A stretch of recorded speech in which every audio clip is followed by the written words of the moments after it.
जय हिंद दोस्तों। Welcome to AP academy. आज हम लोग सिंधु घाटी सभ्यता की आखिरी क्लास पढ़ने जा रहे हैं। आज हम पढ़ेंगे उनका विज्ञान और प्रौद्योगिकी। इसके अलावा आज हम ये भी पढ़ेंगे कि उन्होंने क्या कंट्रीब्यूशन दिया फ्यूचर को। मतलब सिंधु घाटी सभ्यता की कौन सी ऐसी चीज है जो आज की समय में भी हम फॉलो करते हैं। मतलब उनकी क्या देन रही सिंधु घाटी सभ्यता की। ठीक है, आज के समाज की अगर हम बात करें, आज का जो हम बात करें, और इसके अलावा हमको इनका आज साइंस एंड टेक्नोलॉजी पढ़ना है कि सिंधु घाटी सभ्यता में विज्ञान और प्रौद्योगिकी क्या इनका भी ज्ञान इनको था। साइंस का, टेक्नोलॉजी का ज्ञान इनको था, और अगर था तो उसके क्या एविडेंस है। ठीक, तो आज हमारा लास्ट टॉपिक है। ठीक है, इसके पहले हम लोगों ने डिक्लाइन पढ़ा था, सिंधु घाटी सभ्यता का पतन। उसमें अलग अलग हिस्टोरियंस ने अलग अलग थ्योरी दी थी। इसके अलावा हमने नगरीय तत्व भी पढ़े थे सिंधु घाटी सभ्यता के पिछली क्लास में। ठीक, तो आज जो हम पढ़ेंगे वो पढ़ेंगे सबसे पहले तो विज्ञान और तकनीक, साइंस एंड टेक्नोलॉजी। ठीक, तो हेडिंग डालिए, साइंस एंड टेक्नोलॉजी ऑफ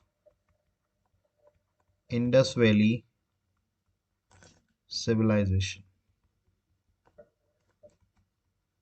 ठीक, हिंदी में क्या लिखेंगे, सिंधु घाटी सभ्यता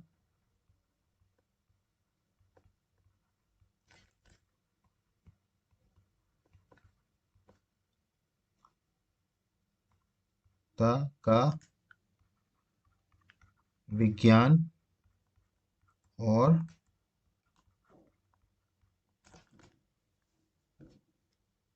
तकनीक।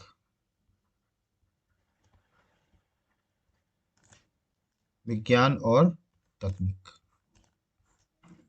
ठीक, तो आज हमें पढ़ना है इनका साइंस एंड टेक्नोलॉजी, विज्ञान और तकनीक। अब देखिए, सिंधु घाटी सभ्यता के लोगों को विज्ञान का या तकनीक का ज्ञान था।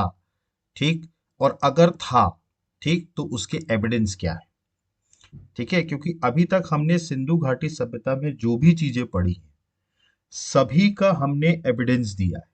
कोई भी चीज हमने ऐसे ही नहीं बोली। हमें उसके साक्ष्य और एविडेंस, हमें जो हमने जो उत्खनन या एक्सकेवेशन किया, उसमें जो भी हमें एविडेंस मिले, उस आधार पर हमने इस बात को कहा। ठीक, तो अब हम देखते हैं कि साइंस में या टेक्नोलॉजी में, ठीक है, सिंधु घाटी सभ्यता के लोगों को इसका ज्ञान था, और अगर था तो उसके क्या हमें एक्सकेवेशन से हमें एविडेंस मिले। सबसे पहले अगर हम साइंस की बात करेंगे तो सबसे पहले हम बात करेंगे मैथमेटिक्स की, मैथ्स की। मैथ्स मतलब गणित। ठीक, तो सबसे पहले हम बात करेंगे मैथमेटिक्स की या मैथ्स की, जिसमें इसको गणित है। अब क्या इन लोगों को, सिंधु घाटी सभ्यता के लोगों को गणित या मैथ्स का ज्ञान था। ठीक, तो द आंसर इज यस, उनको ज्ञान था। ठीक, क्योंकि ये लोग बेसिकली आपका जो नंबर सिस्टम है, ठीक है, उसको समझते थे। ठीक, नंबर सिस्टम मतलब आप समझते हैं 1 2 3 4 5 6 7 8। क्योंकि आपने देखा हो, इनके यहाँ से हमको जो बांट मिले थे, वेट मिले थे, याद करिए आप। मैंने आपको बताया था सिंधु घाटी सभ्यता में, जब मैं इकोनॉमिक लाइफ बता रहा था, तब मैंने आपको वेट एंड मेजरमेंट बताया था। तब मैंने आपको बताया था कि इनके यहाँ बाट मिले हैं हमको चार गुण, चार के गुणक के। मतलब इनके यहाँ हमको जो वेट्स मिले हैं, वो चार के गुणक के मिले थे। 4 8 12 16 32। ठीक है, 8 4 8 16 32 64। याद करिए। ठीक, मैंने आपको बताया था कि आज जो हमारे यहाँ वेट्स होते हैं, वो 10 के गुणांक के होते हैं। ठीक है, 10 के बाट के होते हैं, जैसे 10 ग्राम, 20 ग्राम, 50 ग्राम, 100 ग्राम, सब 10 के बाट के होते हैं। ठीक है, तो यहाँ पर जो हमें वेट्स मिल रहे थे, वो 4 8 16 32 64 चार के बाट के मिल रहे थे। इसका मतलब ये लोग नंबर्स के बारे में जानते थे। भाई तभी तो इन्होंने 4 का पार्ट बनाया, वेट बनाया, 8 का वेट बनाया, 16 का वेट बनाया, 32, 64 इनके वेट्स बनाए। इससे क्या पता चल रहा है कि ये लोग नंबर्स के बारे में जानते हैं। ठीक है, तो नंबर सिस्टम का इनको ज्ञान था, इसीलिए इन्होंने बनाया, वरना कैसे बना पाते? 4, 8, 16, 32, 64 कैसे बना पाते? तो इनको नंबर सिस्टम का ज्ञान था। ठीक। इसके अलावा अगर हम बात करें तो इनके यहाँ से आप देखिए जो सील्स मिल रही हैं, मोहरें मिल रही हैं।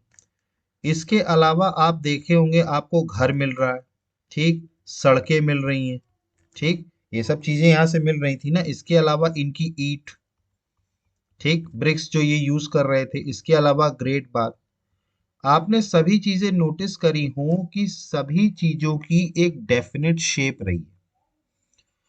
जैसे अगर हम बात करें, सील या तो रेक्टेंगुलर थी या स्क्वायर थी, मतलब उसका एक निश्चित आकार था ना।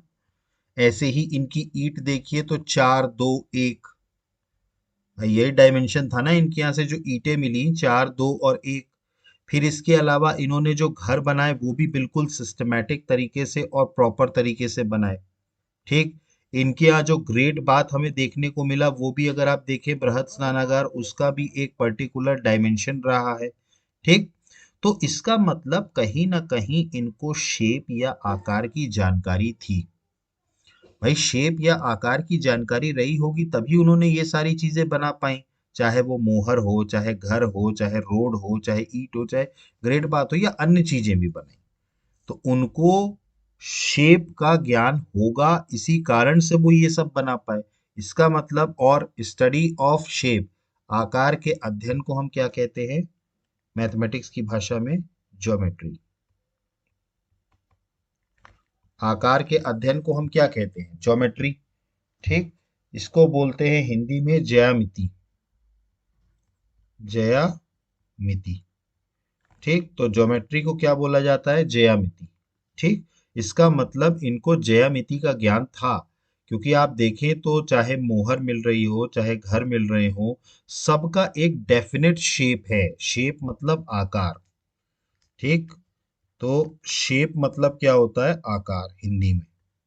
तो सभी का है, और इसी शेप या आकार के अध्ययन को हम क्या कहते हैं? ज्योमेट्री कहते हैं, ज्यामिति। तो इससे ये पता चलता है कि सिंधु घाटी सभ्यता के लोगों को गणित या मैथ्स का ज्ञान था, क्योंकि एक तो उन्होंने वेट्स जो बनाए, 4 के, 8 के वेट बाट बनाए, 4, 8, 16, 32, 64।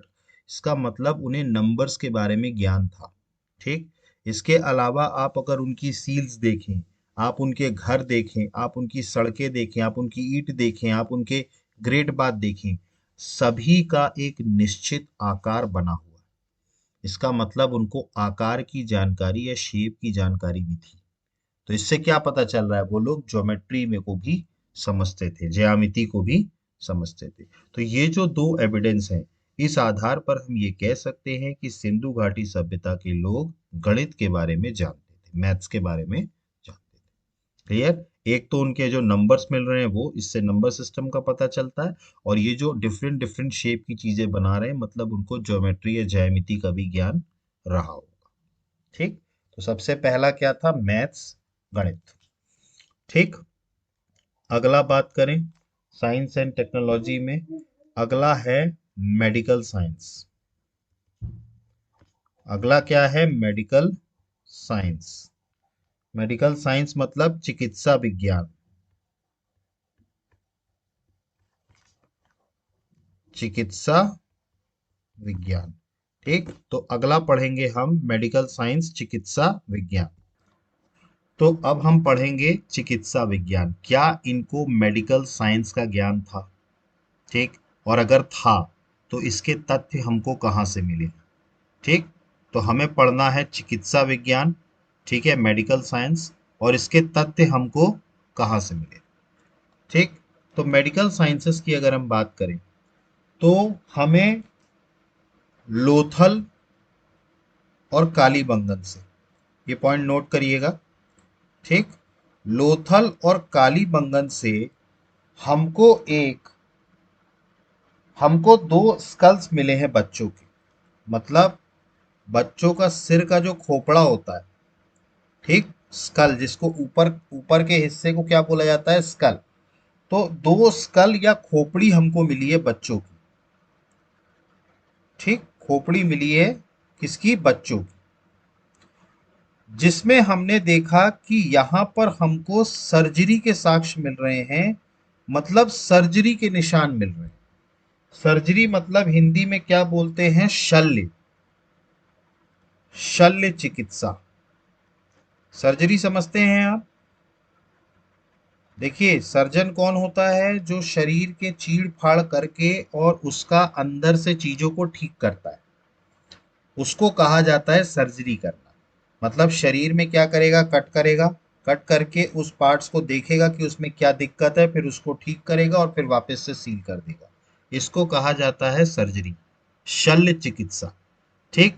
तो हमें लोथल और कालीबंगन से दो खोपड़ी मिल रही है बच्चों की, जिसमें हमें सर्जरी का एविडेंस मिल रहा है कि इनके सर के चोट लगी होगी और इनकी सर्जरी हुई। ठीक। तो सर्जरी या शल्य चिकित्सा का साक्ष्य हमको यहां से मिल रहा है। इस आधार पर हम ये कह सकते हैं कि ये लोग चिकित्सा विज्ञान के विषय में जानकारी रखते होंगे, क्योंकि भाई सर्जरी अगर हमें मिल रहा है तो जाहिर सी बात है they knew about medical science. ठीक, चिकित्सा विज्ञान के बारे में वो समझते होंगे कि भाई सर्जरी का साक्ष्य मिल रहा है हमको, दो ऐसे मानव खोपड़ी मिल रही है जिसमें सर्जरी हुई है, शल्य चिकित्सा हुई। इसके अलावा हमको हड़प्पा से, ठीक है, हमको हड़प्पा से एक ऐसा, एक तरीके से कहा जाए, हड़प्पा से हमको एक ऐसी स्कल्पचर या मूर्ति मिली है। स्कल्पचर या हिंदी में इसको क्या बोलेंगे, मूर्ति। ठीक, तो ऐसा स्कल्पचर या मूर्ति मिली है जिसमें पूरे ह्यूमन बॉडी स्ट्रक्चर दिया हुआ है। मतलब कि मानव शरीर की पूरी संरचना उसमें दी हुई है। मतलब एक ऐसा मूर्ति बनी मिली है हमको, स्कल्पचर मिला है जिसमें मानव शरीर की पूरी संरचना या ह्यूमन बॉडी स्ट्रक्चर हमको मिला। जैसे आप देखें, आज की डेट में भी कई ऐसे स्कल्पचर या मूर्ति आते हैं जिसमें आपके बॉडी के हर पार्ट्स को दर्शाया जाता है। जैसे अगर आप देखेंगे, कई सारी इमेजेस अगर आप गूगल में सर्च करेंगे तो आपके बॉडी के हर एक पार्ट को दर्शाया जाता है। हार्ट कहाँ है, लंग्स कहाँ है, किडनी कहाँ है, ब्रेन कहाँ है, ये सारी बातें आपको पोस्चर के जरिए या पिक्चर के जरिए बताई जाती है। ठीक।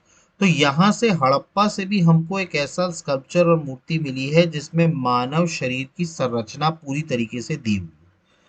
ठीक, मानव शरीर की संरचना मतलब क्या भाई, आप देखें कहीं पर भी, आप हॉस्पिटल्स में चले जाइए या आप क्लिनिक्स में चले जाइए, आपको पूरा वहां पर एक पोस्टर दिखेगा जिसमें ह्यूमन बॉडी के सारे पार्ट शो किए हुए हैं। हार्ट कहाँ पे है, लंग्स कहाँ पे है, किडनी कहाँ पर है, स्टोमक कहाँ है, पैंक्रियास कहाँ है, ब्रेन कहाँ है, ये सारी चीजें उसमें फिगर में दिखाई गई हैं। ठीक है। तो ऐसा ही हमको भी यहां से एक स्कल्पचर या मूर्ति मिल रहा है जो पूरे मानव शरीर की संरचना को बता रहा है। ठीक। तो ये दो एविडेंस जो हमको मिले हैं, पहला तो लोथर और कालीबंगन से हमको बच्चे की खोपड़ी मिली और जिसमें हमें एविडेंस मिला है कि इसकी सर्जरी हुई है, मतलब शल्य चिकित्सा हुई। इसके अलावा हमको हड़प्पा से एक मूर्ति मिल रही है जिसमें मानव शरीर की संरचना मौजूद है। तो इससे हम इन दो तथ्यों से इस आधार पर हम ये कह सकते हैं कि इनको मेडिकल साइंस या चिकित्सा विज्ञान का ज्ञान होगा, क्योंकि सर्जरी का मिल रहा है, इसके अलावा पूरा बॉडी स्ट्रक्चर मिल रहा है। क्लियर। तो मेडिकल साइंस का भी ज्ञान इन लोगों को था। ठीक, तो समझ में आया। ठीक, मैं हर चीज का एविडेंस दे रहा हूं, देखिए कोई भी चीज मैं ऐसे ही नहीं बता रहा। पूरे सिंधु घाटी सभ्यता में हमने हर चीज में एविडेंस पे बात की है, क्योंकि अगर किसी चीज का एविडेंस नहीं है तो वो हिस्ट्री नहीं हो सकता। मैंने आपको हिस्ट्री की डिफाइन किया था, एक तो सबसे पहली बात पास्ट इवेंट, और दूसरा एक पर्टिकुलर एविडेंस उसका होना चाहिए, तभी हम उसको इतिहास मानेंगे। ठीक है। तो मैथमेटिक्स समझ में आ गया, मेडिकल साइंस समझ में आ गया। ठीक, ये दो पॉइंट समझ में आए आपको। साइंस एंड टेक्नोलॉजी में हम विज्ञान पढ़ रहे हैं, विज्ञान और तकनीक। तो चिकित्सा गणित हो गया और चिकित्सा विज्ञान हो गया। अगला बात करें, ये पॉइंट्स नोट कर लीजिएगा आप लोग अपनी कॉपीज में सभी लोग। अगला बात करें, अगला है एस्ट्रोलॉजी। एस्ट्रोलॉजी मतलब ज्योतिष। ठीक, क्या इनको एस्ट्रोलॉजी या ज्योतिष का ज्ञान था? देखिए, सबसे पहले हमें यह समझना होगा कि एस्ट्रोलॉजी या ज्योतिष होता क्या। देखिए, ये भी एक तरीके की साइंस है। एस्ट्रोलॉजी भी क्या है, एक साइंस है, जिसमें जो हमारे प्लैनेट्स में, जो हमारे प्लैनेट के बाहर जो सोलर सिस्टम है, उसमें और भी अलग अलग प्लैनेट्स या ग्रह मौजूद हैं। जैसे जुपिटर है, सैटर्न है, नेपच्यून है, वीनस है, मार्स है। अर्थ के अलावा भी बहुत सारे प्लैनेट्स मौजूद हैं, या जिसे हम ग्रह कहते हैं। अब आपने देखा हो कि हमेशा ग्रहों की दशा या दिशा क्या है, उस आधार पर हम कोई काम शुरू करने का प्रयास करते हैं। देखिए, हर बार कोई भी नया काम शुरू करने से पहले हमेशा घर की तरफ से ये कहा जाता है कि भाई ज्योतिष को दिखा लो, सारे ग्रह सही समय सही उस पर हैं या नहीं। देखिए, जितने भी हमारे प्लैनेट्स या जो ग्रह हैं सोलर सिस्टम में, अर्थ के अलावा, उनका प्रभाव हमारे जीवन पे पड़ता है। ठीक है, ये सच्चाई है और साइंस ने इस चीज को प्रूव किया है कि जो भी ग्रह होते हैं, उनका प्रभाव हमारे शरीर पर, हमारे जीवन पर पड़ता है। ठीक, आपने कभी देखा हो कि चंद्र ग्रहण के टाइम पे या सूर्य ग्रहण के टाइम पर लोग ये कहते हैं, सोलर इक्लिप्स या लूनर इक्लिप्स के टाइम पर, कि भाई आप घर पे रहिए, घर से बाहर मत निकलिए। क्यों कहते हैं लोग ऐसा? क्योंकि उसका इम्पैक्ट पड़ता है शरीर के ऊपर बहुत ज्यादा। ठीक है, तो सोलर इक्लिप्स और लूनर इक्लिप्स के टाइम पर उसका इम्पैक्ट ज्यादा पड़ता है, जिसके कारण हमारी बॉडी कुछ अलग तरीके से रिएक्ट करती है। ठीक, जैसे आपने देखा हो कई बार लोग इस बात को कहते हैं, और ये बात सही भी है, कि इंसान का समय ठीक नहीं चल रहा। तो ये समय कैसे तय हो रहा है? ये समय तय हो रहा है ग्रहों के पोजीशन के ऊपर, और वो ग्रह आपके ऊपर कौन सा इंपैक्ट डाल रहे हैं, यही तो एस्ट्रोलॉजी, ज्योतिष है। आप किसी भी ज्योतिषी से मिलिए तो वो आपकी आप जब उसको हाथ दिखाएंगे, तब फिर वो आपके हिसाब से आपका एक वो बनाएगा, डायग्राम टाइप का। ठीक है, और उसमें वो सभी ग्रहों को बनाएंगे और सभी ग्रहों को देखेंगे कि भाई कौन से ग्रह कहाँ पर है और किसकी क्या समस्या चल रही है। आप देखिए, कई बार समय सही नहीं चल रहा होता तो लोग ज्योतिष का सहारा लेते हैं। ठीक है, और ज्योतिष आज की डेट में एक साइंस है। ठीक है, जिसमें प्लैनेट्स जो हैं, हमारे जितने भी ग्रह हैं, ठीक है, उनका हमारे ऊपर क्या इम्पैक्ट पड़ रहा है, इस स्टडी को ही तो एस्ट्रोलॉजी कहते हैं। मानव पर क्या इफेक्ट पड़ रहा है, क्योंकि देखिए, अर्थ के अलावा बाकी और कहीं तो लाइफ है नहीं, किसी और प्लेनेट में तो लाइफ है नहीं। लाइफ कहाँ है? सिर्फ अर्थ पे। तो उसका अर्थ पर क्या असर पड़ रहा है, उन ग्रहों की पोजीशन चेंज करने का क्या असर पड़ रहा है मानव पर, तो उसी को कहा जाता है एस्ट्रोलॉजी या ज्योतिष। अब हमें यहां से कैसे पता चल रहा है कि सिंधु घाटी सभ्यता के लोग भी ज्योतिष में मानते थे, एस्ट्रोलॉजी में यकीन रखते थे? तो हमको यहां से अगर हम बात करें,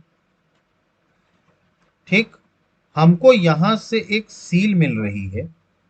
ठीक है, मतलब सिंधु घाटी सभ्यता के हर मेजर साइट से एक सील मिली है। ठीक है, इस सील में अंदर एक मछली बनी हुई है। ठीक है, अंदर क्या है? एक मछली बनी हुई है। ठीक है, ये समझ लीजिए, ये एक मछली है। ठीक है, अंदर एक मछली बनी हुई है, और इनमें ये 9 लेयर्स बनी हुई है। इनमें अगर आप काउंट करेंगे तो कितनी लेयर्स बनी है? 7 लेयर्स। ठीक, तो यहां से हमको एक सील मिली है, फिश सील, मछली की एक सील मिली है, जिसमें 7 लेयर बनी हुई है, 7 लेयर्स। ठीक है, और ये मैक्सिमम साइट से हमको मिली है, फाउंड इन मोस्ट साइट्स। लगभग लगभग हर साइट से हमको क्या मिली है? फिश की सील मिली है, जिसमें 7 लेयर है। ठीक है, और ये क्या शो कर रहा है? दे show the position of stars, तारे या जो हमारे प्लैनेट्स होते हैं उनकी पोजीशन को शो कर रहा है। तो इस आधार पर हम ये कह सकते हैं कि ये लोगों को एस्ट्रोलॉजी या ज्योतिष का भी ज्ञान था। ठीक, क्योंकि इसमें जो 7 लेयर हैं उस हिसाब से इसको कहा जा रहा है कि इसमें ये जो ग्रह की जो पोजीशन है, ठीक है, तो वो बता रहा है। ठीक, इसके अलावा हमको एक धौलावीरा नाम जो साइट है धौलावीरा, यहां से हमको एक ऑब्जर्वेटरी भी मिल रही है, वेधशाला। ठीक, ये वेधशाला क्या है ये मैं आपको आगे बताऊंगा। ठीक है, वेधशाला, ठीक है, ये एक्चुअली ऑब्जर्वेटरी होती क्या है? ये एक्चुअली ग्रहों की एक्चुअल पोजीशन बताती है। ठीक है, मतलब ग्रह जिस तरीके से बदल रहे होते हैं अपनी पोजीशन को, उस आधार पर इनमें चेंजेस होते हैं। ठीक है, तो ऑब्जर्वेटरी आज भी हमारे यहाँ देखा जाए तो हमारे इंडिया में 6 ऑब्जर्वेटरी हैं। ठीक, देखिए, वहां पर अगर हम आज की डेट में जो राजस्थान वाला क्षेत्र है, ठीक है, वहां पर एक राजा हुआ करते थे, सवाई मानसिंह। पढ़ेंगे हम आगे चल के, राजा सवाई मानसिंह। इन्होंने 6 ऑब्जर्वेटरी बनाई थी। मध्य प्रदेश में उज्जैन में भी है वेधशाला। ठीक है, तो मध्य प्रदेश में उज्जैन में भी है और भी जगहों पर है। ठीक है, तो इन्होंने 6 वेधशाला बनवाई थी, ऑब्जर्वेटरी। किसने? राजा सवाई मानसिंह ने। ठीक है, राजपूत राजा थे राजा सवाई मानसिंह, और उनमें से एक उज्जैन में भी। ठीक है, तो एक तो ऑब्जर्वेटरी वेधशाला मिल रहा है, ऊपर से हमको ऐसी सील मिल रही है जिसमें फिश में 7 लेयर बनी हुई है, और वो क्या बता रही है? प्लैनेट की जो ग्रह है उसकी पोजीशन। क्लियर हो रहा? ठीक, तो इनको एस्ट्रोलॉजी या ज्योतिष का भी ज्ञान था। इसके बाद अगला बात करें, इनको केमिस्ट्री का ज्ञान था। केमिस्ट्री का मतलब होता है रसायन विज्ञान। हिंदी में क्या बोलते हैं इसको? रसायन विज्ञान। ठीक है, तो लिख लीजिएगा, केमिस्ट्री को बोलते हैं रसायन विज्ञान। ठीक, तो इनको केमिस्ट्री के बारे में या रसायन विज्ञान के बारे में पता था, ये तथ्य हमें कहां से मिलता है? तो सबसे इंपॉर्टेंट तथ्य यही है, मैंने आपको बताया था सिंधु घाटी सभ्यता को ब्रॉन्ज एज सिविलाइजेशन भी कहा जाता है। क्यों कहा जाता है? क्योंकि इसी समय पर ब्रॉन्ज का सबसे पहले यूज होना शुरू हुआ था। ब्रॉन्ज मतलब क्या है? कांसा। ब्रॉन्ज मतलब क्या है? हिंदी में क्या बोलते हैं इसको? कांसा। ठीक है, और ये कांसा बन किससे रहा था? ठीक, तो ये बन किससे रहा था? तो ये बन रहा था कॉपर और टिन को मिला के। यही तो ब्रॉन्ज बन रहा था ना। कॉपर मतलब होता है तांबा, ठीक है, और टिन, इनको मिला करके ही तो कांसा बन रहा था, ब्रॉन्ज। इसका मतलब कि इन लोगों को इस बात का ज्ञान था कि दो मेटल्स को मिला करके तीसरा एलॉय कैसे बनाया जा सकता है। ध्यान से देखिए भाई, तांबा क्या था? मेटल था। टिन क्या है? मेटल है। इन दोनों को मिला करके एक एलॉय बनाया गया, जिसे क्या बनाया गया? ब्रॉन्ज, कांसा। इसका मतलब इनको जानकारी होगी तभी बना पाए ना। और ये दो धातु, या जिसे हम कहते हैं दो मेटल्स को मिक्स करके तीसरा मेटल बनाना, ये किसके अंडर आता है? ये केमिस्ट्री के अंदर आता है, रसायन विज्ञान के अंदर आता है। दो चीजों को मिक्स करके तीसरी चीज बनाना, ये किसके अंदर आता है? रसायन विज्ञान के अंदर आता है। तो ब्रॉन्ज कांसा जो बना रहे थे ये लोग, ये तांबा और टिन को मिला के बना रहे थे, कॉपर और टिन को। मतलब इनको मेटलर्जिकल, या हम कहें मेटलर्जिकल टेक्नोलॉजी के बारे में पता था। मतलब मेटलर्जिकल टेक्नोलॉजी मतलब मेटल का कैसे यूज करना है। मेटलर्जिकल टेक्नोलॉजी का मतलब क्या होता है कि आप मेटल का यूज करके क्या बना सकते हैं, यही तो मेटलर्जी है। तो इन्होंने क्या किया? इन्होंने एक मेटल लिया तांबा, एक मेटल लिया टिन, दोनों को मिला करके एक धातु बना दिया जिसको कहा गया ब्रोंज, कांसा, और जिसका इस्तेमाल इन लोगों ने सबसे ज्यादा किया। इसका मतलब इनको रसायन विज्ञान का ज्ञान होगा। मेटलर्जी का ज्ञान होगा। इसके अलावा याद करिए, मैंने आपको इनकी मूर्ति कला में एक मेथड बताया था, लॉस्ट वैक्स मेथड। ठीक, याद करिए, इनकी जो कांसे की नर्तकी की मूर्ति मिल रही थी, ब्रॉन्ज एज डांसिंग गर्ल मिल रही थी, वो लॉस्ट वैक्स मेथड से बनी हुई थी, लुप्त मोमिये विधि, लुप्त मोमिये विधि। ठीक, तो लुप्त मोमिये विधि से हमने वो मूर्ति बनाई थी। ठीक है, वो मूर्ति बनाई गई थी लॉस्ट वैक्स मेथड से, मैंने आपको पूरा समझाया था। लॉस्ट वैक्स मेथड वो भी क्या है, वो भी केमिस्ट्री है। उसमें भी क्या हो रहा था, मोम पिघल रहा था, उसके बाद जो मेटल पिघला हुआ था हम उसको खांचे में डाल रहे थे। ठीक, तो क्या है ये भी केमिस्ट्री है। तो इसका मतलब ये है कि इनको, चूंकि ये मूर्ति बनाते थे, कांसे की मूर्ति बनाते थे, ठीक है, और कांसे के बारे में इनको पता था कि इन्होंने कॉपर और टिन को मिला के कांसा बनाया था, तो इससे हम ये कह सकते हैं कि ये लोग रसायन विज्ञान के बारे में जानते थे। ठीक है, मेटलर्जिकल टेक्नोलॉजी के बारे में ये जानते थे। क्लियर है? ठीक, तो ये था केमिस्ट्री। ठीक है, तो चौथा पॉइंट जो था वो था केमिस्ट्री। तो केमिस्ट्री के बारे में भी इनको जानकारी थी। ठीक, तो एस्ट्रोलॉजी, केमिस्ट्री, अभी तक हमने क्या क्या पढ़ा? इनको मैथ्स की, गणित की जानकारी थी। इसके अलावा इनको हमने बताया था कि इनको किसकी जानकारी थी, इनको मेडिकल साइंस, चिकित्सा विज्ञान की जानकारी थी, एस्ट्रोलॉजी की जानकारी थी, और केमिस्ट्री की भी जानकारी थी, इनको रसायन विज्ञान के बारे में भी जानकारी थी। ठीक, तो ये चीज समझ में आई आपको? ठीक, अगला पॉइंट लिखिए, ये पॉइंट्स नोट कर लीजिएगा सारे। अगला पॉइंट्स लिखिए, वेट्स एंड मेजरमेंट।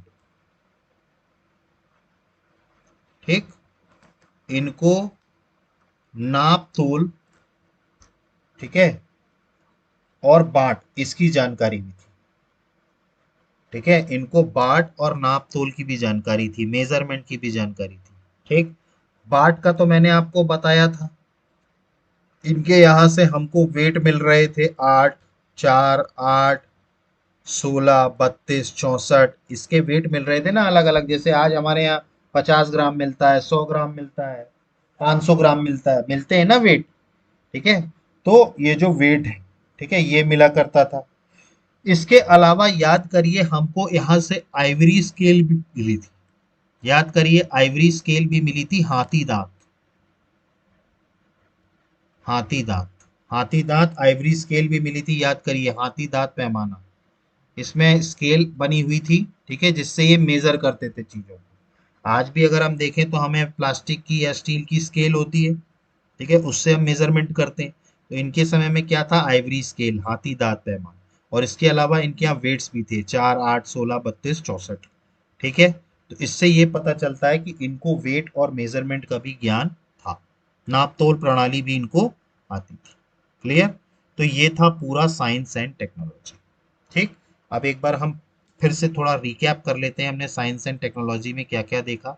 सबसे पहले तो हमने देखा कि इनको मैथ्स के बारे में जानकारी थी, गणित के बारे में, क्योंकि ये जो वेट्स बना रहे थे, ये 4, 8, 16, 32, इसका मतलब इनको नंबर्स के बारे में जानकारी थी। इसके अलावा हम बात करें तो चाहे इनकी मोहर हो, घर हो, या इनका ग्रेड बात हो, हर किसी का एक डेफिनेट शेप बना हुआ था, मतलब आकार था। इसका मतलब इनको ज्योमेट्री या ज्यामिति की भी जानकारी होगी। इसके बाद हमने चिकित्सा विज्ञान देखा, क्या इनको चिकित्सा विज्ञान की जानकारी थी? The answer is yes. Lothal और कालीबंगन से हमको दो मानव खोपड़ी मिली है बच्चों की, जिसमें सर्जरी का एविडेंस हमको मिला है कि उसकी सर्जरी की गई। इसका मतलब शल्य चिकित्सा के बारे में इनको ज्ञान था। इसके अलावा हड़प्पा से हमको एक ऐसी मूर्ति मिली है जिसमें मानव शरीर की पूरी संरचना दी है। जैसे अगर हम बात करें कोई ऐसी इमेज जिसमें मानव का सब कुछ दिखाया, हार्ट कहाँ है, लंग्स कहाँ है, किडनी कहाँ है, पैर, बोन्स कहाँ है, स्कल कहाँ है, ब्रेन कहाँ है, सब चीज दिखाई गई। ठीक, तो ऐसी हमें एक मूर्ति मिली है, जिस आधार पर हम ये कह सकते हैं कि इनको चिकित्सा विज्ञान का विज्ञान था। इसके बाद हमने बात करी ज्योतिष, एस्ट्रोलॉजी की। मैंने आपको बताया कि ज्योतिष विद्या क्या है। ज्योतिष विद्या जो है वो है कि ग्रहों की जो दृष्टि जो ग्रहों का जो इम्पैक्ट लोगों पर पड़ रहा है, उसको स्टडी करना, यही एस्ट्रोलॉजी या ज्योतिष है। कि भाई ग्रह लोगों के ऊपर क्या प्रभाव डाल रहे हैं। उनकी जो पोजीशन चेंज हो रही है, क्योंकि देखिए हर ग्रह की पोजीशन कंटिन्यूअसली चेंज होती रहती है। ऐसा नहीं है कि ग्रह एक ही पोजीशन पर रहेगा। ठीक है, तो पोजीशन चेंज होने के चलते क्या हो रहा है, उसका इम्पैक्ट हमारे ऊपर क्या पड़ रहा है, ये हमने पढ़ा। ठीक, हमको एक ऑब्जर्वेटरी वेधशाला भी मिली धौलावीरा से। ठीक, मैंने आपको बताया आज की डेट में हमारे देश में 6 वेधशालाएं हैं, और ये किसने बनवाई थी, राजा सवाई मानसिंह ने, और एक उज्जैन में भी है ऑब्जर्वेटरी। मध्य प्रदेश में एक लौती जगह जहां पर वेधशाला है वो है उज्जैन, पॉइंट नोट कर लीजिएगा। इसके अलावा हमने बात करी केमिस्ट्री की, रसायन विज्ञान की, तो इनको मेटलर्जी के बारे में आइडिया था, क्योंकि ये ब्रॉन्ज कांसे से, कांसा किससे बना रहे थे, तांबा और टिन से मिला के। ठीक है, इसके अलावा इनको लॉस्ट वैक्स मेथड, लुप्त मोमीय विधि के बारे में भी जानकारी थी, जिसके आधार पर ये मूर्तियां बना रहे थे। इसके बाद बात करें तो इनको वेट एंड मेजरमेंट, ठीक है, यहाँ से हाथी दांत का पैमाना मिल रहा है, मतलब आइवरी स्केल में ही मेजरमेंट करते थे। इसके अलावा यहाँ से वेट भी मिले हमको, 4, 8, 16, 32, 64। क्लियर। तो ये था सिंधु घाटी सभ्यता का विज्ञान और प्रौद्योगिकी। ठीक, अब हमें आखिरी टॉपिक इसमें पढ़ना है, सिंधु घाटी सभ्यता ने हमको क्या दिया, what are the contribution of Indus valley civilisation. Contribution एक तरीके से हम कह सकते हैं कि हमें क्या गिफ्ट दिया, ठीक है, या हमारे ऊपर सिंधु घाटी सभ्यता का क्या इम्पैक्ट पड़ा। भाई सिंधु घाटी सभ्यता इतनी बड़ी सभ्यता रही है, इतने लंबे समय तक सभ्यता रही है, मतलब उसने कोई ना कोई प्रभाव, कोई ना कोई योग, आभार, प्रभाव, या इनका योगदान कुछ तो होगा हमारे आज की डेट में भी। ऐसी कई चीजें होंगी जो हम आज भी फॉलो कर रहे हैं, जो सिंधु घाटी सभ्यता में शुरू हुई वो हम आज भी फॉलो कर रहे हैं। ऐसी कई सारी चीजें होंगी। ठीक, तो हमारे हमारे समाज में, हमारे आज की डेट में उनका क्या कंट्रीब्यूशन रहा, अब हमें ये समझना है उनका क्या योगदान रहा। ठीक है, हिंदी में क्या लिखेंगे, योगदान। इम्पैक्ट को क्या बोलते हैं हिंदी में, प्रभाव। ठीक, तो देखिए अब हम एक एक करके समझेंगे, ठीक है, कि इनका प्रभाव कैसे हम पर पड़ा। तो एक एक पॉइंट्स नोट करते जाइएगा। सबसे पहला अगर हम प्रभाव देखें, एक्सटर्नल ट्रेड, बाह्य व्यापार। देखिए एक्सटर्नल ट्रेड की शुरुआत जो हुई थी वो सिंधु घाटी सभ्यता से ही हुई थी, बाह्य व्यापार, मतलब जहाजों पे सामान रख करके दूसरे देश भेजना, वहां जा करके सामान बेचना अपना, या दूसरे देश से सामान मंगवाना। आज भी हम ये कर रहे हैं, इंपोर्ट एक्सपोर्ट आज भी हो रहा है।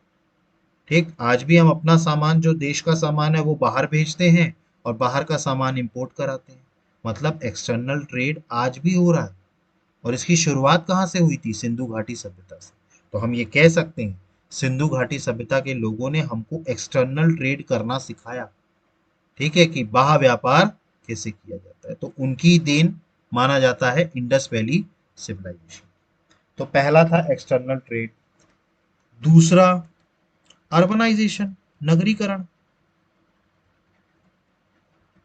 ठीक, अर्बनाइजेशन, नगरीकरण। देखिए टाउन प्लानिंग, टाउन प्लानिंग क्या है, आज की डेट में अगर आप याद करें तो प्राइम मिनिस्टर नरेंद्र मोदी जी ने स्मार्ट सिटी बनाने का एक प्रोजेक्ट चलाया। स्मार्ट सिटी, उन्होंने कुछ क्राइटेरियाज रखे हैं जिस आधार पर वो क्या करना चाह रहे हैं, 100 सिटीज को स्मार्ट सिटी बनाना चाह रहे हैं। तो स्मार्ट सिटी का अगर आप पीछे का कंसेप्ट देखें तो वो कहां से आया है, वो टाउन प्लानिंग से ही आया है। सिंधु घाटी सभ्यता के लोग भी टाउन प्लानिंग ऐसे ही करते थे। सिस्टमैटिक तरीके से रोड बने, सिस्टमैटिक तरीके से सारे घर मौजूद हों, मतलब हर चीज का एक सिस्टम, जल निकासी ड्रेनेज सिस्टम जो है, ठीक है, उसका भी एक सही तरीका होना चाहिए कि किस तरीके से चीजों को किया जाए। तो यही तो हमने टाउन प्लानिंग में पढ़ा था, नगरीकरण में। ठीक, तो अर्बनाइजेशन जो है ये भी हमको किसकी देन है, सिंधु घाटी सभ्यता की देन। भाई इससे पहले पहली नगरीय सभ्यता है ना ये, सिंधु घाटी सभ्यता जो है वो फर्स्ट अर्बनाइज सिविलाइजेशन है। भाई नगरीकरण सबसे पहले कहाँ पता चल रहा है, सिंधु घाटी सभ्यता में। तो आज जो नगरीकरण हो रहा है इसका इम्पैक्ट कहाँ से पड़ा, सिंधु घाटी सभ्यता से। तो उनका कंट्रीब्यूशन अर्बनाइजेशन में भी है। इसके अलावा बात करें मिक्स्ड क्रॉपिंग, देखिए आज की डेट में भी हम मिक्स्ड क्रॉपिंग करते हैं। मतलब ऐसा नहीं होता है कि एक जमीन पर एक ही फसल उगेगी, लोग थोड़ा थोड़ा बांट करके मल्टीपल फसल उगाते हैं। अब ऐसा नहीं है कि अगर किसी के खेत में गेहूं उग रहा है तो गेहूं ही उगेगा, ऐसा नहीं है। वो थोड़ा सा खेत काट करके वहां पर चावल की खेती या किसी और चीज की खेती भी कर सकता है, या सब्जियों की खेती कर सकता है, फलों की खेती कर सकता है। ठीक, ताकि किसी एक चीज पर हम डिपेंडेंट ना रहें। तो ये कंसेप्ट हमें कहाँ से मिला है? ये सिंधु घाटी सभ्यता का ही है। वहां पर भी क्या कंसेप्ट था? मिक्स क्रॉपिंग का। मतलब एक जमीन पर एक ही फसल नहीं उगेगी, अलग अलग फसलें उग सकती हैं। क्लियर है? तो ये मिक्स क्रॉपिंग का भी कंट्रीब्यूशन हमें कहां से मिला है? सिंधु घाटी सभ्यता से। इसके अलावा बात करें कल्टीवेशन ऑफ कॉटन। देखिए, मैंने आपको बताया था कॉटन, कपास का सबसे पहला, ठीक है, कपास का सबसे पहला इस्तेमाल किसने किया? सिंधु घाटी सभ्यता के ही लोगों ने किया। भाई कॉटन का इस्तेमाल सबसे पहले किसने किया? सिंधु घाटी सभ्यता के लोगों ने किया। क्लियर हो रहा है? तो कपास का इस्तेमाल सबसे पहले किसने किया? सिंधु घाटी सभ्यता ने। कपास हम आज भी इस्तेमाल कर रहे हैं। ठीक, कॉटन क्लोथ्स बनते हैं ना भाई, कॉटन का कपड़ा बनता है ना, तो कहाँ से बन रहा है? कपास से। कपास कहाँ सबसे ज्यादा, अगर हम आज की डेट में बात करें तो भारत के किस राज्य में कपास सबसे ज्यादा होता है? कोई बता सकता है? हम्म, भारत के किस राज्य में कपास सबसे ज्यादा होता है? तो आंसर है गुजरात। आज की डेट में भी कपास जो है सबसे ज्यादा गुजरात में होता है। आप देखेंगे गुजरात में सबसे ज्यादा टेक्सटाइल मिल है, ठीक है, कपड़ा बनाने का कारखाना सबसे ज्यादा गुजरात में है। तो गुजरात में सबसे ज्यादा आज भी कॉटन हो रहा है। और सिंधु घाटी सभ्यता में तो शुरुआती हुई थी कॉटन की। क्लियर? तो कल्टीवेशन ऑफ कॉटन भी हमने कहाँ से सीखा? सिंधु घाटी सभ्यता। इसके अलावा अगर हम बात करें तो हमारे फ्यूचर में क्लास डिवीजन, ये भी सिंधु घाटी सभ्यता की देन है। याद करिए, यहाँ पर कौन कौन से क्लासेस के लोग मिलते थे? हमको पुरोहित वर्ग मिलता था, ठीक। इसके अलावा हमको लड़ने वाले जो लोग मिलते थे वो भी मिलते थे। हमको जो काम करने वाले लोग थे, लेबर लोग थे, वो भी मिलते थे, और ऊपर से हमको मिलते थे। तो बाद में भी हमारा जो वैदिक समाज बना, तो वैदिक समाज में भी क्या बने? ब्राह्मण, क्षत्रिय, वैश्य और शूद्र। भाई क्लास डिवीजन वैसे ही हुआ ना जैसे हमारा उस टाइम था, सिंधु घाटी सभ्यता के टाइम पे। ठीक, याद करिए सिंधु घाटी सभ्यता के समय पर हमको कौन कौन से क्लासेस के लोग मिलते थे? ठीक, हमको पुरोहित वर्ग मिलता था। ठीक, हमको क्या क्या मिलता था? पुरोहित वर्ग मिलता था। ठीक, इसके अलावा हमको क्या मिलता था? वॉरियर क्लास, योद्धा वर्ग मिलता था। ठीक, हमको मर्चेंट क्लास, व्यापारी वर्ग मिलता था। और हमको लेबर क्लास, श्रमिक वर्ग मिलता था। ये सारे वर्ग मिलते थे। और आप वैदिक सभ्यता में आइए, वैदिक सभ्यता में कौन? ब्राह्मण, ब्राह्मण कौन? पुरोहित। क्षत्रिय, क्षत्रिय कौन? वॉरियर। वैश्य, वैश्य कौन? मर्चेंट क्लास, व्यापारी। और शूद्र, शूद्र कौन? लेबर क्लास, श्रमिक वर्ग। तो आप देख रहे हैं ना, सिंधु घाटी सभ्यता से ही तो चीजें आगे बढ़ी। तो ये जो क्लास डिवीजन था, ये भी हमने कहां से लिया है? सिंधु घाटी सभ्यता की देन। वहां पर पुरोहित, योद्धा, व्यापारी और श्रमिक वर्ग था। हमारे यहाँ ब्राह्मण, क्षत्रिय, वैश्य और शूद्र हुआ करते। काम वही था, ठीक है, काम वही था। ठीक, इसके अलावा बात करें तो आज की डेट में भी हमारे यहाँ मल्टी रेशियल सोसाइटी है। भाई हमारे यहाँ शहरों में अलग अलग प्रजाति के लोग मिल जाते हैं ना। भाई आज हमारे यहाँ द्रविडियंस भी हैं, ठीक। हमारे यहाँ आपको नॉर्थ ईस्ट में मोंगोलाइट्स भी मिल जाएंगे, ठीक है। इसके अलावा अगर हम बात करें तो हमारे यहाँ कई सारे एल्पाइन भी मिल जाएंगे, यूरोपियन लोग भी यहाँ रह रहे हैं, कुछ विदेशी लोग। और बाकी हम लोग तो हैं, आर्य लोग तो हैं, ठीक। तो मल्टी रेशियल सोसाइटी आज भी मौजूद है। भाई आज भी आप देखें तो हमारे यहाँ आपको मोंगोलाइट्स मिल जाएंगे, नॉर्थ ईस्ट वाले जो लोग हैं, ठीक। इसके अलावा हमें द्रविडियन है, हमारे यहाँ साउथ इंडिया में पूरे द्रविडियन लोग हैं, ठीक। हमारे यहाँ जो हैं अलग टाइप के अल्पाइंस मिल जाएंगे। क्लियर? तो आज भी हमारे यहाँ मल्टी रेशियल सोसाइटी है, ठीक है। और ये मल्टी रेशियल सोसाइटी हमें कहाँ मिली थी? सिंधु घाटी सभ्यता में भी मिली थी, ठीक है।